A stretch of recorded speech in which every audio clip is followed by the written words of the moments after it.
O assunto hoje é o relaxamento do isolamento.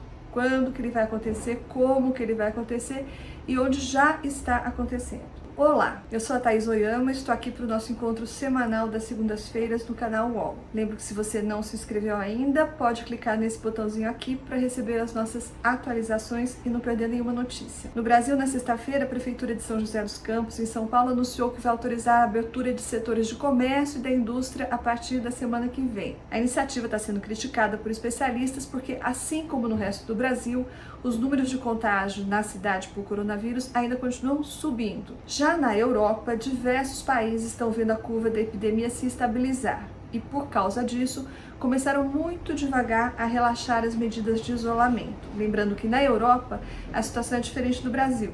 Lá, a grande maioria dos países está no regime mais rigoroso, em que não se recomenda o isolamento. Ele é determinado por lei. As pessoas têm de ficar em casa por força de um decreto. E quem desobedecer às regras está sujeito à punição, que pode ser multa ou mesmo prisão.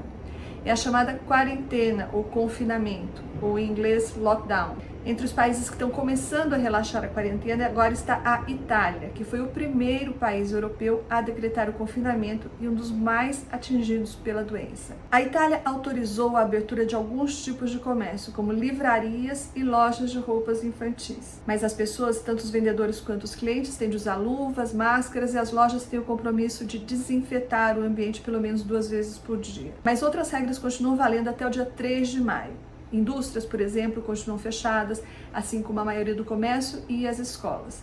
A quarentena continua valendo na Itália. É só uma pequena janela que se abriu aí na vida dos italianos. A França, também em confinamento, planeja reabrir gradualmente as escolas a partir do dia 11 de maio. Mas lá também bares, cafés, restaurantes, hotéis, tudo vai continuar fechado mesmo depois dessa data, 11 de maio. O presidente Emmanuel Macron disse que vai ser uma abertura progressiva e que as regras vão mudar de acordo com os resultados que essa suspensão da quarentena for apresentando. Na Alemanha, a chanceler Angela Merkel vai anunciar hoje, dia 20, segunda-feira, a suspensão de algumas restrições.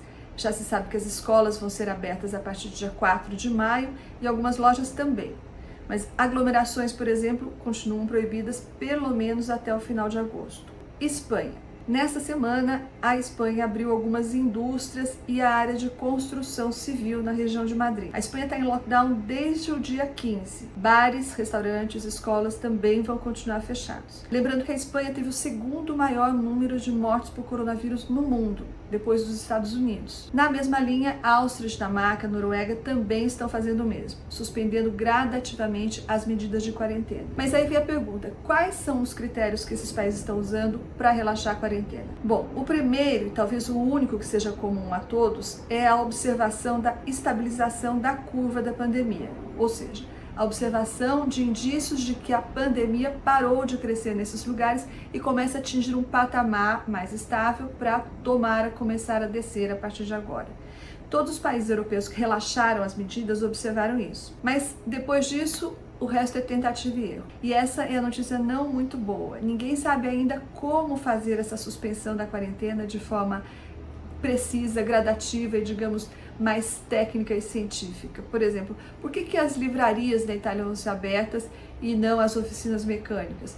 Por que na Espanha eles resolveram abrir o setor de construção civil, mas não o comércio?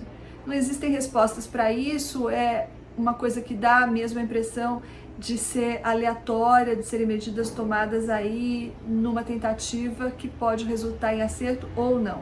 Como disse a chanceler Angela Merkel, o que eles estão fazendo lá é pisar no gelo.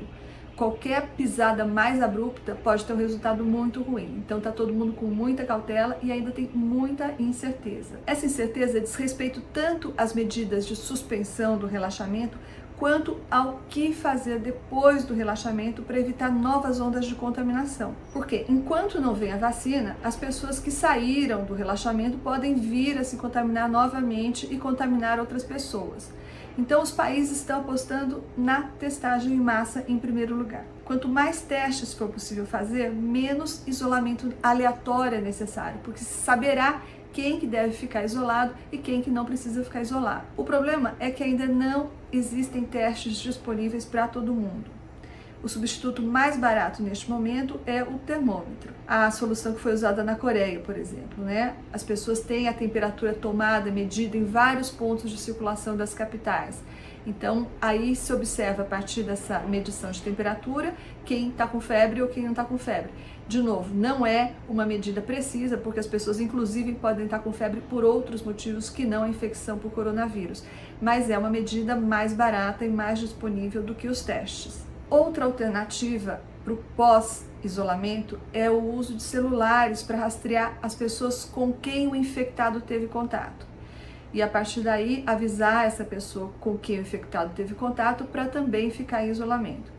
Mas isso implica uma série de outras preocupações e limitações, privacidade, autorização, todo mundo tem que baixar o aplicativo, enfim, nenhuma solução por enquanto é completa, nenhuma solução por enquanto é a ideal. A boa notícia mesmo para o Brasil, se é que a gente pode chamar de boa notícia, é que tem muitos países na nossa frente. O Brasil não atingiu o pico da pandemia ainda, então a esperança é de que quando chegar a nossa hora de suspender o isolamento, a gente já vai poder ter a chance de olhar o que os outros fizeram e aprender com eles sobre os erros e os acertos. Uau!